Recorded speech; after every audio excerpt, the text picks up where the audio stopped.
Elle s'est réveillée nue, blessée, dans l'attente d'un homme qu'on lui avait appris à craindre. Mais au lieu de la douleur, c'est la douceur qui l'a soignée. Et ce qu'elle allait découvrir dans ce village apache, allait changer sa vie, son cœur, et toute son histoire, à jamais. Clarisse ouvrit les yeux lentement.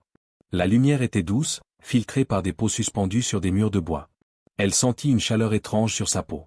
Sous elle, une couche de fourrure douce. Autour d'elle, un silence brisé seulement par le crépitement d'un feu et le souffle lent de sa propre respiration. Elle voulut se redresser, mais une douleur vive dans son flanc la força à gémir. Son cœur accéléra. Où était-elle? Pourquoi son corps lui semblait-il si faible? Et surtout, pourquoi n'avait-elle aucun souvenir précis des derniers jours? Elle tourna la tête et le vit. Un homme était assis à quelques pas, immobile. Il la regardait sans agressivité, mais avec une intensité calme. Sa peau était cuivrée, ses yeux sombres semblaient voir au-delà d'elle. De longues mèches noires, tressées et ornées de perles de bois, encadraient son visage sérieux. Il portait une tunique en cuir ornée de motifs brodés, simple mais soigné. Clarisse se raidit. Sa voix trembla. « Où suis-je? Qui êtes-vous » L'homme répondit d'une voix basse, posée. « Je suis Takoda. Tu es en sécurité. » Il parlait français avec un léger accent, mais ses mots étaient clairs. Clarisse essaya de se lever, mais son corps refusa encore. « Je ne comprends pas. Qu'est-ce qui m'est arrivé » murmura-t-elle. Takoda prit une gourde et la lui tendit sans bouger brusquement. « Bois un peu. Tu as été blessé. Tu as perdu beaucoup de sang. » Elle but une gorgée. L'eau était fraîche, et la sensation sur ses lèvres la ramena à la réalité. Elle baissa les yeux vers elle-même, découvrant qu'elle portait une robe simple, propre, mais qui n'était pas la sienne. « Mes vêtements ?» Takoda désigna un tas de tissus pliés à l'entrée. Ils étaient déchirés et tachés de sang. « Ma sœur les a lavés. Nous avons dû te soigner. Tu étais presque morte quand nous t'avons trouvée. » Clarisse le fixa, perdue entre gratitude et crainte. « Pourquoi m'avez-vous sauvée » demanda-t-elle, la voix faible. Takoda ne répondit pas tout de suite. Puis il dit doucement. « Parce qu'une vie blessée est une vie, qu'elle vienne de ta terre ou de la mienne. » Clarisse resta silencieuse un long moment. Le visage de Takoda était calme, mais elle sentait qu'il observait le moindre de ses gestes. Son cœur battait toujours vite, comme si son corps ne savait pas s'il devait fuir ou pleurer. Elle rassembla un peu de courage. « Qu'est-ce qui s'est passé? Je ne me souviens de presque rien. » Takoda hocha lentement la tête. Il remua quelques braises avec un bâton, puis parla, les yeux toujours tournés vers le feu. « Ta caravane a été attaquée. Des hommes masqués, à cheval. Ils ont pris ce qu'ils voulaient, brûlé les chariots. Beaucoup sont morts. Nous t'avons trouvé 2 jours plus tard, seul, au pied d'un ravin. » Clarisse porta instinctivement la main à son flanc. Sous le tissu, elle sentit un pansement doux, sûrement fait à la main. Elle frissonna. « J'étais seule » Takoda la regarda enfin, son regard profond mais sans dureté. « Oui. Les autres survivants ont été emmenés vers le fort le plus proche, d'après ce que j'ai appris. Toi, tu étais tombé. Tu perdais du sang. » Il marqua une pause, puis ajouta. « Tu avais de la fièvre. Tu appelais un nom. Un homme, peut-être ton frère ?» Clarisse ferma les yeux. « Mon oncle. Il m'attendait dans une mission, à plusieurs jours d'ici. » Elle sentit ses paupières devenir lourdes. La peur la reprenait doucement. Elle ne connaissait rien de cet homme. Ni de son village. Ni de ce monde. Et pourtant, elle était là, seule et vulnérable. Takoda sembla comprendre ce qu'elle ressentait. « Tu n'as rien à craindre ici. Tu es sous ma protection. » Elle tourna lentement la tête vers lui. « Pourquoi moi? Tu aurais pu m'abandonner ?» Il répondit sans hésiter. « Mon peuple ne laisse pas mourir une personne blessée, même si elle vient d'un autre monde. » Quelque chose dans sa voix apaisa Clarisse. C'était peut-être la certitude dans ses mots. Ou bien la façon dont il parlait, sans jamais hausser le ton. Elle détourna les yeux, confuse par ses propres émotions. Un homme qu'on lui aurait décrit comme sauvage, venait de lui parler avec plus d'humanité que bien des gens en France. Elle murmura simplement, « Merci ». Takoda se contenta d'incliner la tête, avant d'ajouter doucement. « Repose-toi. Tu es en vie. Et c'est un bon début. » La nuit tomba lentement sur la plaine silencieuse. À l'intérieur de la hutte, Clarisse fixait le plafond de peau tendue, incapable de trouver le sommeil. Malgré la chaleur douce du feu et la couverture qui la protégeait, elle frissonnait. Les images revenaient peu à peu, comme des éclats de verre plantés dans sa mémoire. Le galop furieux des chevaux. Les hurlements. Les flammes. Les balles qui sifflaient. Un cri, peut-être le sien, puis le vide. La chute. Le noir. Elle posa une main sur son flanc, là où la douleur pulsait doucement. Ce n'était pas un cauchemar. Elle avait vraiment failli mourir. Et maintenant, elle était ici. Vivante. sauvée par un homme dont elle ignorait tout. Elle se redressa légèrement et aperçut Takoda à l'entrée de la hutte. Il était assis en tailleur, les yeux fermés. Il semblait prier, ou méditer. La lueur du feu dessinait des ombres sur son visage. Calme. Fort. Inébranlable. Clarisse détourna les yeux. Une part d'elle voulait le remercier encore. Une autre restait sur ses gardes. Elle murmura dans le silence. « Mon oncle doit penser que je suis morte. » Sa voix tremblait, à peine audible. Mais Takoda rouvrit les yeux. Il recevra bientôt des nouvelles. Les soldats cherchent sûrement les survivants. Elle baissa la tête. Et que vont-ils penser s'ils me trouvent ici? Dans un village apache? Takoda ne répondit pas tout de suite. Il se leva lentement, marcha vers le feu, puis s'accroupit pour remettre une bûche. Sa voix était grave, presque douce. Ils penseront ce qu'ils veulent. Mais tu connais la vérité. Clarisse le regarda. Et toi? Tu n'as pas peur que ta tribu soit accusée de m'avoir enlevé? Il haussa légèrement les épaules. La peur ne doit pas diriger nos choix. Elle l'observa en silence.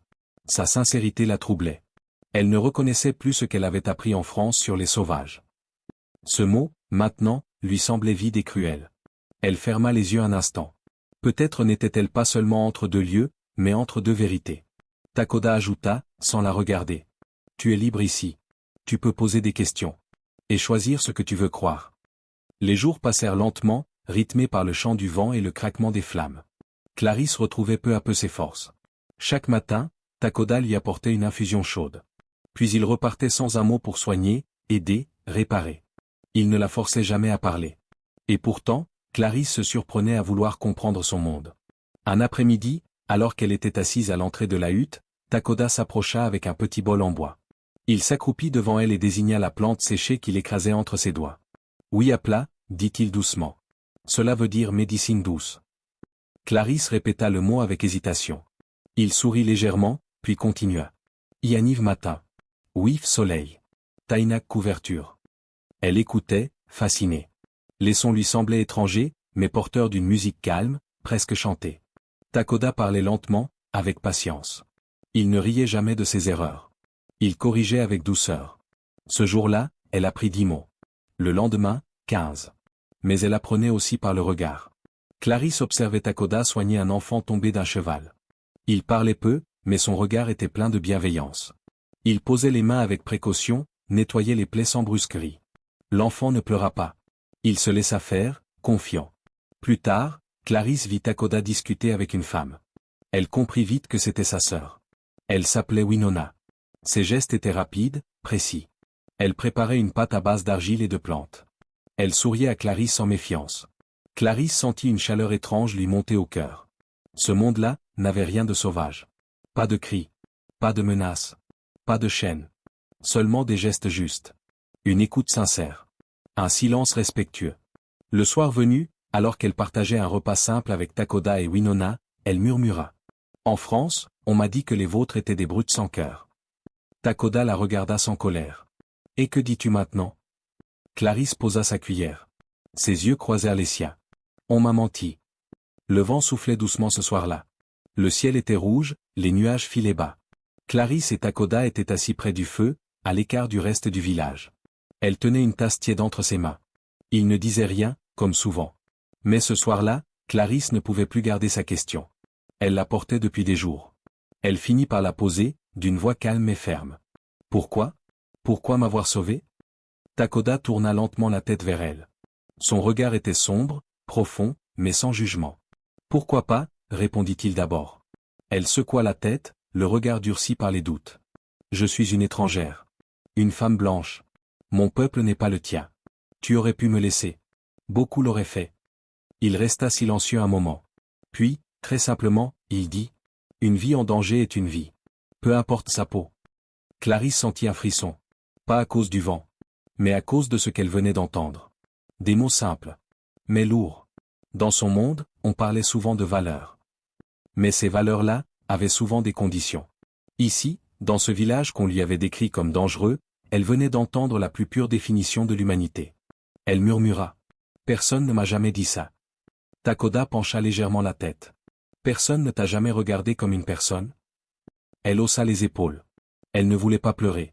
Mais ses yeux piquaient. « On m'a souvent regardé comme une demoiselle correcte. Une future épouse. Une maîtresse d'école bien éduquée. Jamais, comme une personne blessée. Takoda rapprocha doucement une peau d'animal pour couvrir ses jambes. Ici, tu es Clarisse. C'est tout. Elle leva les yeux vers lui. Il ne la touchait pas. Il ne souriait même pas. Mais il était là. Entier.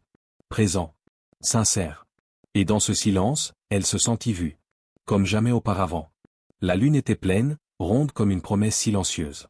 Clarisse et Takoda étaient assis au bord de la rivière, un peu à l'écart des feux du village. L'eau brillait doucement. Le silence n'était pas lourd. Il était doux. Confortable.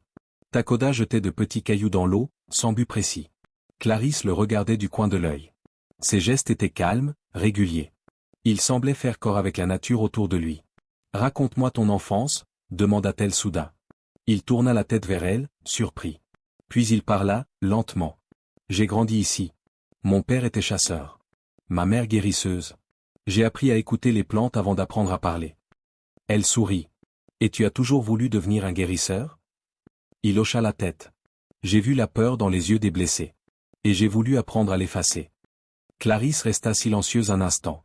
Puis, à son tour, elle parla. Elle raconta Lyon, les bancs froids de l'école, les dîners où l'on ne parlait que par devoir. Elle parla des robes trop serrées, des regards trop exigeants. De cette vie bien rangée, mais vide de sens. Là-bas, j'étais toujours en train de jouer un rôle, dit-elle. Ici, je ne sais plus qui je suis. Mais pour la première fois, cela ne me fait pas peur. Takoda la regarda longuement. Il murmura. Peut-être que tu es enfin toi-même.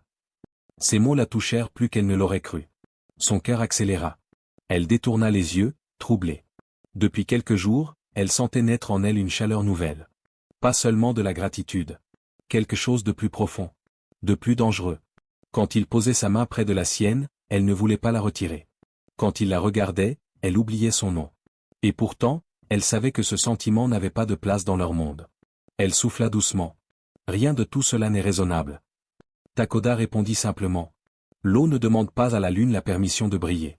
Elle le fait. Clarisse sentit son cœur battre plus fort. Elle ne reconnaissait plus la femme qu'elle avait été. Et cela, ne lui déplaisait pas. Le soleil venait à peine de se lever quand un jeune garçon entra précipitamment dans le camp. Son visage était grave. Il murmura quelques mots rapides à un ancien, qui hocha la tête, puis se dirigea d'un pas vif vers Takoda.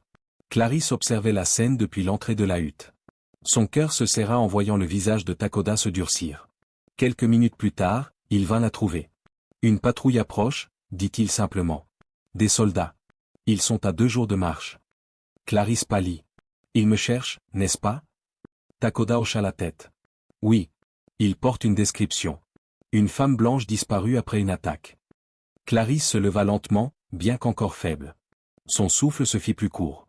Une peur sourde montait en elle, mais ce n'était pas pour elle-même. S'ils me trouvent ici, ils croiront que tu m'as enlevé. Que tu m'as retenu de force. Takoda ne répondit pas. Il savait que c'était vrai. Et elle aussi. Elle se mit à faire les 100 pas. Mon oncle a dû alerter les autorités. Ils pensent me sauver. Mais s'ils entrent ici, s'ils voient les femmes, les enfants, les anciens, ils ne verront que des ennemis. Elle s'arrêta. Son regard croisa celui de Takoda. Il faut que je parte. Maintenant. Tu n'es pas assez forte pour marcher longtemps, dit-il doucement. Je peux faire semblant. Je peux dire que j'ai fui seul. Que j'ai survécu caché. Takoda fronça les sourcils. Et si ton histoire ne les convainc pas? Clarisse inspira profondément. Alors je dirai la vérité. Que vous m'avez sauvé. Que tu m'as soigné. Que ta sœur m'a couverte d'une couverture, pas de chaîne. Un silence tomba. Le vent soufflait contre les toiles tendues. Takoda la fixait, entre inquiétude et admiration. Tu es prête à mentir pour nous sauver? Elle secoua la tête. Ce n'est pas un mensonge. C'est la vérité que personne ne veut entendre. Takoda s'approcha d'elle, doucement. Tu es plus courageuse que tu ne le crois. Clarisse leva le menton. Non. Je fais juste ce qu'il faut. Le ciel était lourd ce matin-là. Les nuages gris couvraient les collines comme un drap tendu avant l'orage. Dans le village, tout était calme, mais chaque regard était tendu, chaque geste silencieux. Les enfants ne jouaient plus. Les hommes gardaient leurs chevaux prêts. Clarisse regardait ses mains. Elle tremblait. Mais son cœur, lui, battait avec une étrange clarté. Elle savait ce qu'elle devait faire. Takoda entra dans la hutte. Il tenait une robe propre, celle qu'elle portait lors de l'attaque, soigneusement recousue par sa sœur. Il la posa doucement près d'elle. « Tu n'es pas obligé, dit-il. » Elle leva les yeux vers lui. Si je ne parle pas, ils jugeront sans savoir. Ils verront des armes, des visages qu'ils ne comprennent pas. Et ils tireront. Takoda resta un moment silencieux. Puis il dit doucement. Et toi? Tu ne risques rien? Elle inspira profondément. Si je me tais, je ne serai plus moi-même. Elle enfila la robe, lentement. Elle arrangea ses cheveux, se redressa. Elle avait encore mal, mais elle ne voulait pas paraître faible. Pas aujourd'hui. Un jeune garçon vint annoncer que les soldats approchaient. Clarisse sortit de la hutte, seule, les épaules droites. Derrière elle, les femmes l'observaient en silence. Takoda resta à distance, le regard fixe. La colonne militaire arriva dans un nuage de poussière. En tête, un homme aux cheveux gris descendit de cheval. Il la reconnut aussitôt. « Mademoiselle Fontaine? Vous êtes vivante? Dieu soit loué. » Elle fit un pas en avant. « Oui, capitaine. Et je vais bien ?» Il jeta un regard méfiant autour de lui. « Vous étiez retenu ici contre votre gré ?» Elle secoua la tête. « Non. J'ai été secouru. Soigné. Protégé. » Le capitaine haussa un sourcil. « Par ces gens ?» Clarisse soutint son regard sans trembler. « Oui. Sans eux, je serais morte. » Derrière elle, Takoda restait immobile. Elle sentit sa présence, comme une force tranquille. Elle s'avança d'un pas. « Il n'y a pas de guerre ici, capitaine. Il n'y a eu que de l'humanité. » Le silence fut long. Puis le capitaine hocha la tête. « Très bien.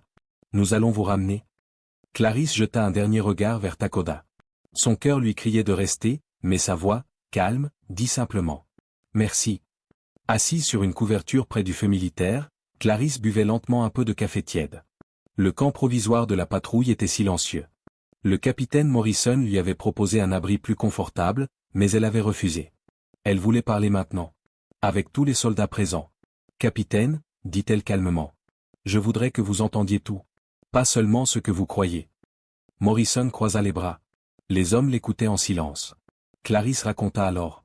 L'attaque des bandits. La chute. La douleur. Le vide. Puis, la hutte. Le feu. La main douce qui changeait ses bandages. Le silence respectueux. La voix de Takoda. Elle ne força pas l'émotion. Elle se contenta de dire la vérité. Chaque mot, simple et clair. Elle parla de Winona, de la nourriture partagée, des enfants qui riaient en cachette. Elle raconta comment elle avait réappris à marcher, à respirer, à penser autrement. « Je n'ai pas été retenue, dit-elle. J'ai été soignée, nourrie, protégée. Pas par des sauvages. Par des êtres humains. » Le capitaine restait impassible.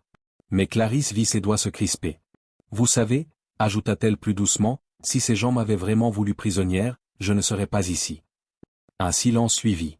Puis Morrison déclara. « Très bien. Nous vous ramènerons au fort. Votre oncle vous y attend. » Elle baissa les yeux. C'était ce qu'elle voulait, ou ce qu'elle croyait vouloir. Quand elle revint près du village pour récupérer ses affaires, Takoda l'attendait. Il ne disait rien. Ses yeux brillaient dans la lumière du matin. Clarisse s'approcha lentement.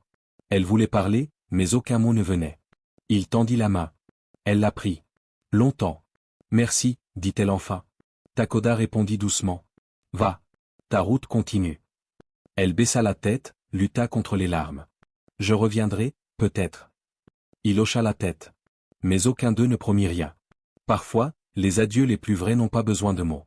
Elle monta à cheval. Se retourna une dernière fois. Takoda était toujours là. Immobile. Solide. Son regard disait tout ce qu'il ne pouvait vivre maintenant. Et elle partit, le cœur plein, et vide à la fois. Le vent portait l'odeur de la terre humide et des fleurs nouvelles. Le printemps était revenu. Les collines, jadis silencieuses, chantaient à nouveau. Une silhouette apparut à l'horizon. Droite, calme, déterminée. C'était Clarisse. Ses vêtements n'étaient plus ceux d'une demoiselle de Lyon. Elle portait une robe simple, cousue de ses propres mains. Ses cheveux étaient attachés avec une tresse fine. Son regard était clair, sans peur. Elle tenait une petite sacoche en cuir contre elle. Elle s'arrêta au bord du village, exactement là où elle avait été sauvée, 6 mois plus tôt. Un enfant la vit le premier. Il courut prévenir les autres. En quelques instants, Winona sortit de sa tente, les yeux écarquillés. Puis elle sourit, et courut l'enlacer sans un mot. Clarisse sourit aussi.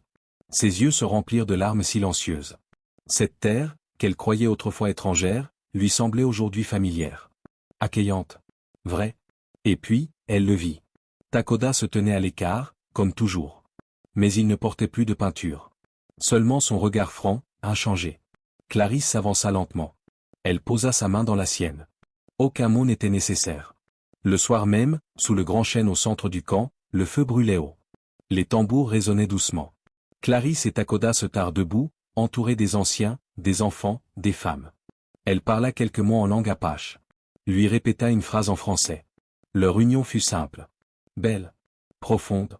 Une perle de poussière soulevée par un vent nouveau, entre deux mondes, deux cœurs. Clarisse leva les yeux vers Takoda. « Je n'ai plus peur de ce que je ne comprends pas, dit-elle.